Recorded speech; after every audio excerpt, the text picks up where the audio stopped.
Hello everyone and welcome back to a brand new video of Fox Flicks on SCP Explained Story and Animation. Today we're going to see what happens if SCP-999, aka the Tickle Monster, was to fight against SCP-610, aka the Flesh That Hates. Let's hop in. Chaos had erupted, all hell had broken loose, and nightmares were running amok. Even from her perspective, watching as fleshy abominations tore through the streets of New York City, Eliza Flynn couldn't escape the feeling that the entire world had gone mad. Only moments before, things had been calm, normal, another mundane, uninteresting day in the Big Apple. Now she was watching in horror from underneath an overturned table as a group of things had seemingly appeared out of nowhere. Unbeknownst to Eliza, these creatures were instances of something known as SCP-610, alternatively going by the name The Flesh That Hates. From her hiding place inside the local coffee shop she frequented, they looked like horrific mutated masses of flesh that barely resembled anything even close to human. But that's what they were, or at least had been. Eliza had witnessed a barista rushing out into the street, trying to get away from a group of SCP-610s that were bashing their appendages against the front window. In trying to make a break for it, the mutated creatures attacked the barista, killing him upon making contact with his skin. It was only a short while afterwards that Eliza spotted his body moving. The infectious process only accelerated by the heat from a nearby car that was on fire. Before long, what had once been a barista, an ordinary person, was now another of the grotesque flesh monsters. Mike, she remembered. His name had been Mike. She'd read it on his name tag when she came in for her morning coffee. He had always smiled, never got the spelling of her name right on her to-go cup, writing it with an S instead of a Z, and now he was gone. Worse than dead, he wasn't even Mike anymore, instead turned into another SCP-610 monstrosity. Too petrified to move, terrified of being caught and turned into another of their fleshy nightmares, Eliza stayed hidden. This was it, she thought to herself. Any moment now, one of those things would find her, either breaking through the street-facing window of the coffee shop or slithering in through the rear fire door. Sure enough, the flesh formerly known as Mike, the barista, turned. Where had once there been a head was now a featureless blob that had fused with the shoulder, but Eliza could tell its eyeless stare was being directed at her, and she had nowhere to run. Mike's arm, which was now a slimy blood-red tentacle, began slamming against the glass, cracks forming across the surface. Eliza's eyes darted around the room, trying to look for some kind of way out. Her options were limited, and even then, they didn't amount to more than hiding in a storage cupboard and prolonging the inevitable. She needed a miracle. As if to answer her prayers, a blinding white light erupted from somewhere out of view, beyond the window. Turning away, Eliza had to shield her eyes from the searing glow, blinking away spots in her vision as she looked to see what had happened. The SCP-610 creature, Mike, had vanished. A dark outline scorched against the glass, as if it had been obliterated by an intense, focused blast. That light, whatever it was, had vaporized it. The sound of commotion came bustling through the door, and distorted, mechanical-sounding voices called out. "Hello? Is anyone there? Hello? Is anyone in here?" One garbled. "We mean you no harm," another said. "But you need to leave this place as soon as you can." Cautiously, Eliza stood up from under the table. Standing at the entrance to the coffee shop were a trio of figures. Each one of them had machinery, all manner of metallic components protruding from their bodies, replacing arms, legs, parts of their faces. Eliza stared at them, unsure whether these cyborgs were as harmless as they claimed. One even had a cannon in place of one of their hands, which was still smoking from the blast that had killed the SCP-610 instances outside. "Did the flesh make contact with you?" one of the figures asked. "No," Eliza replied. "That's how they spread, right? It's like an infection. I watched it happen." "Indeed," the cyborg with the cannon arm replied. "The flesh being loose is only the beginning. If you are uninfected, then we'd ask you to come with us. We'll explain on the way." "Hang on, who are you?" Eliza asked, concern on her face. "And where are you taking me?" "We are the Church of the Broken God," one of them answered. and we're getting you out of New York. The idea of a person making their way out of the city that never sleeps on foot would be laughable to anyone that lived there, even before it had become overrun with People of the monsters. Church of But the the subway Broken God wasn't are exactly my kind of running on people. time, and the roads were gridlocked with cars that had either been destroyed or abandoned by their owners. So walking out of New York was the only option. The Church of the Broken God cyborgs explained to Eliza as much as they knew about what had happened. They described an organization, a secret cabal with power spanning the entire world called the SCP Foundation. Apparently this foundation had been responsible for gathering and safeguarding the world from dangerous and unexplained phenomena. Well, trying You the mean best. like those flesh things? She asked. Exactly. They're not puffed. They called those SCP-610. But recently, something had changed. The Foundation had turned its seemingly inexhaustible resources to the goal of exterminating humanity. It was by their hands what? that instances of SCP-610 had been unleashed in major cities, not just New York, but Delhi, Tokyo, London, and countless others. Those were far from the only anomalies shitballs. the Foundation had deployed either. As they walked, the cyborgs described how someone called Mr. Deeds had been assassinating heads of state the world over. They also spoke of a horrifying reptile. Okay, so this is in the SCP fanfic universe, to where the SCP Foundation has pretty much just gone rogue and is like, screw it, kill all humanity, release everything. And yeah, 682 here, 610's over there. Oh, Mr. D, the indestructible butler, was over now here. running wild and slaughtering everything in its path. We at the church had to act. Whatever the Foundation's reasons for unleashing this hell, we couldn't sit by and allow them to destroy everything. So we've aligned ourselves with the Global Occult Coalition to assist them in fighting against the flesh that hates. In exchange, we have vowed to help transport survivors to safety. Okay, But where that's can we good. possibly go that's safe? Eliza interjected. If the Foundation have the reach you say they do, if they have all these horrible creatures at their disposal, what chance do we have at surviving? Well, there is always our path, one of the Broken God's followers replied. The path of standardization, becoming one with machine. Our mechanized parts are safe from the flesh's corruption. If you would consider joining us. Eliza took a quick glance at Hell the yeah, I'd metallic sign up. components of her cyborg companions. They looked like they hurt as much as becoming a SCP-610 monster would have. She politely declined, although it led to the rest of their journey continuing in an awkward silence. Eventually, the Broken God Why not? cyborgs brought Eliza to an extraction No, seriously, point, why where they not? left I don't her see in a the care downside. of the Global Occult Coalition. Boarding a You're still convoy, yourself, at her and a least. number of others were ferried out of New York State by the GOC.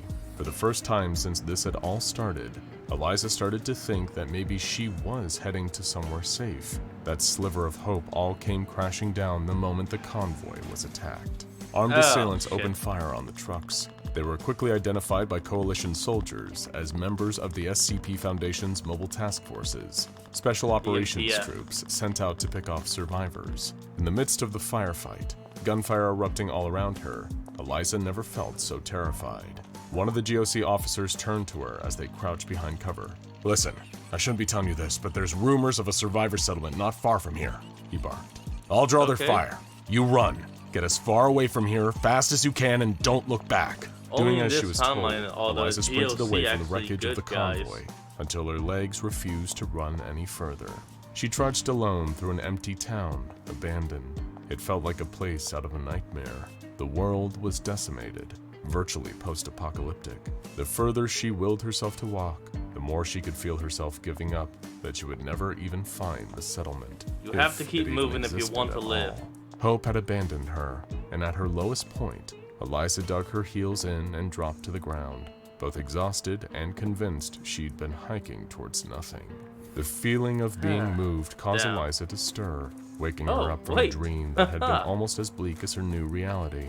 Someone was carrying her on what felt like a stretcher, she quickly realized. Before she had a chance to ask who they were, the pair of shadowy human shapes brought her through the woods to what looked like a campsite. Don't be alarmed, one of them said in a voice that sounded so optimistic it felt almost alien, as if this person was Oh, from that's another great. planet, where things were far less horrible.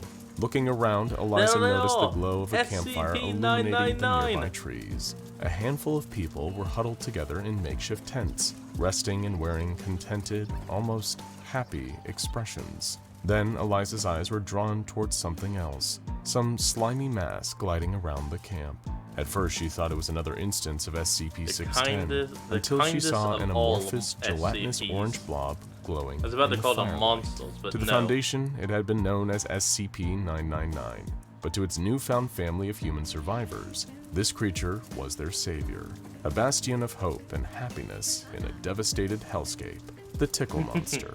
Welcomed into the survivor community with open arms, Eliza was soon exposed to SCP-999's anomalous effects. The creature seemed to warm to her instantly, greeting her with the enthusiastic friendliness of a small dog. Even after as little as a single interaction with it, she felt her lack of hope and depressed feelings towards the bleakness of the world had almost entirely faded. She felt happiness, pure, genuine happiness, for the first time in recent memory. Thanks to the Tickle Monster, Eliza's entire outlook had completely changed. The same was true for the other survivors that had formed a settlement around the happy orange creature. They had all come seeking an escape, not just a physical place that was out of harm's way, but somewhere they could reject the harsh reality of what the SCP Foundation had done to the world. And SCP-999 had provided that for them all, curing the displaced refugees of their woes, keeping them in perpetually high spirits. Most of them had reached such a point of contentment that they'd forgotten their old lives before the collapse, before the anomalies, and the Foundation. It's like, although the who Tickle needs it Monster when you demanded got nothing of its newfound 999. family, apart from the I was about to call occasional him playful Squishy. tickle wrestle, Eliza and a group of the other survivors would venture back to the nearby abandoned town just beyond the woods. Once there, they would scavenge for as much food as they could find, keeping a close eye out for any candy with which to feed SCP-999. Even though they knew 999 was more than happy to provide positivity to the survivors, each one of them felt it was the least they could do for their favorite orange slime ball. Yeah, of course. There was such a continuous state of love and happiness in their camp that the survivors were hardly fazed when a Foundation soldier inadvertently stumbled upon their settlement. Before he could raise his weapon and fire, SCP-999 slid between its friends and the soldier, blocking the path of his bullets. Without any shred of malice or hostility, the delightful blob leaped towards the attacking MTF operative and embraced him. Instantly, the Foundation foot soldier's demeanor changed. Before he had been glassy-eyed, emotionless, like something deep inside him had broken. But after their hug parted, the man was euphoric, grinning in a state of elation for long afterwards. For a time, Eliza sat with the soldier, Sergeant Callows, and listened to him explaining how he wanted to renounce the Foundation, to stay with this community of survivors now he knew SCP-999 was here. "Do you remember anything from before?" she asked curiously. "Before?" Callows echoed. "You mean before the Foundation did all this?" Eliza nodded, remembering the outside world was hazy now, like trying to recall the vague details of a dream. "Not much," the former MTF trooper answered. "They wanted us to kill everyone because of it." "What, like the Stephen King book?" "No." Callows chuckled. "They told us it had latched itself on to everyone, all human subconsciousness. It had plans, something really, really awful. So the Foundation's plan was to wipe everyone out." "Wouldn't that include everyone who works for the Foundation?" "No, they, altered us, made it so we couldn't feel pain anymore." He paused, and began giggling uncontrollably, as if he had just understood the punchline to a joke. "In fact," Callows said between fits of laughter, "that's probably how 999 was able to fix me." Next to him, Eliza couldn't help but laugh too. The humor was infectious. "He's the ultimate Because you couldn't feel pain?" She giggled. "Yeah!" Callows exploded, delighted, tears rolling down his face. "I lost the capacity for it. I was hollowed out, and that would have made it easy for SCP-999 to fill that space with this." He rolled over onto the floor, still chortling unstoppably, and this didn't stop. Okay, I think maybe hours. that's a little much. The Tickle Monster's powers of positivity had increased exponentially since it had found itself free from the Foundation facility it had used to live at. Much like Callow had explained to Eliza, it had allowed the lovable blob to correct the alteration the Foundation had made to the former MTF sergeant, allowing him to feel euphoria in the place of his total absence of all pain. And now, thanks to the influence of SCP-999, the threat posed by both the SCP Foundation and whatever this IT entity was seemed so far away, so irrelevant, and did little to dampen the high spirits we all of the need an survivors in the camp. SCP-999! But in their collective sense of bliss, Eliza, SCP-999, and the other survivors became a little oblivious to the outside world and its horrors. Little did they know, there was still danger lurking much closer than they realized, one that had spread from miles away and would very soon be at the settlement. It was Eliza and Callow that first discovered what was lurking nearby. Yeah, we'll They still had both been searching for into food in the this. ruins of the old town beyond the woods, which felt more and more like a completely different world the longer they spent in the camp with SCP-999. As Eliza rummaged through the storeroom of an abandoned supermarket, she heard a scream of agony coming from nearby. Callow. For the first time in months, panic, fear, and adrenaline rocked her system. It almost made her feel sick. She had been so overloaded with positive endorphins that it had practically numbed her to all other feelings. But instinct kicked in, fight or flight hitting her with the force of an ice-cold bucket of water, and she ran out into the store to look for Callow. What she saw gave her a terrified knot in her stomach, the kind she hadn't felt since the day the nightmare had started. The flesh that hates, an instance of SCP-610 was standing in the aisles of the empty supermarket. The sight of the grotesque mutated form shuffling towards her made Eliza freeze on the spot. It took a further moment to realize that Callow had long since stopped screaming. Eliza's thoughts had picked up speed. For the first time in months, she was processing information without it being dulled by the euphoria brought on by SCP-999. It made her realize that this SCP-610 had either killed Callow, and he'd soon be turning into one of those flesh creatures, or this was Callow, and he'd already changed. Damn it. Thinking fast, Eliza sprinted through the supermarket, Either way, that's hearing the snarls of the terrible. flesh coming after her. She passed a shopping cart, and in an instant, grabbed its handlebar, turning the metal cage around and racing full force towards the SCP-610 instance chasing her. The cart collided with the blood-red mass of the flesh, the sheer force knocking the creature onto its back and giving Eliza a window of opportunity to race out of the supermarket, watched by a gaggle of mutated creatures. Those of them that still had eyes followed her movements as she ran back towards the woods, toward the camp, and slowly, the flesh that hates began to follow. From the moment that she returned to the settlement, SCP-999 could immediately sense that Eliza was in a state of panic. Instinctively, the creature glided up to her, only seeking to comfort her and make her forget about whatever had troubled her. "No! Stop!" she protested, as much as she wanted to not worry about the impending danger. SCP-999 recoiled from her, a wounded expression on its gooey orange face. "I'm sorry, it's just we're all in serious trouble," Eliza urged. The other survivors gathered around lazily, each of them seeming upbeat despite her grave news. "The flesh, SCP-610, they're here, they found us," she explained. "They killed Callow, and it won't take them long to find us." "They won't come here," one of the survivors replied, not argumentatively, but in a more uplifting and reassuring tone. "None of the other anomalies have found us in months," another interjected, smiling. "Not even the Foundation can get us here. We're protected. The Tickle Monster keeps us all safe." "But what if it can't protect us from the flesh?" Eliza desperately tried to warn her fellow survivors, but they were in too much of a carefree state to fear the approach of the flesh that hates. A number of them tried to convince her to relax, spend some time with the Tickle Monster so she wouldn't feel as bad. As appealing as that sounded, Eliza didn't want to let her guard down. She felt she owed SCP-999 for keeping her and the others alive, for helping them forget the horrific world the Foundation had unleashed. And even if she was the only one, she'd protect it. Night had fallen. The sound of every snapping twig felt like it could be one of the SCP-610s approaching. The rest of the camp was fast asleep, save for Eliza, wielding a flaming branch in one hand to ward off the flesh. Sure enough, through the shadows of the woods and the low light of her torch, she saw shapes began to shuffle towards her. The slick, bloody creatures looked even worse in the dark. shambling over to Eliza, backing away edible. cautiously as she brandished her flame. But the flesh that hates was closing in, more and more of them slithering out from between the trees, causing her to step back in the direction of the camp.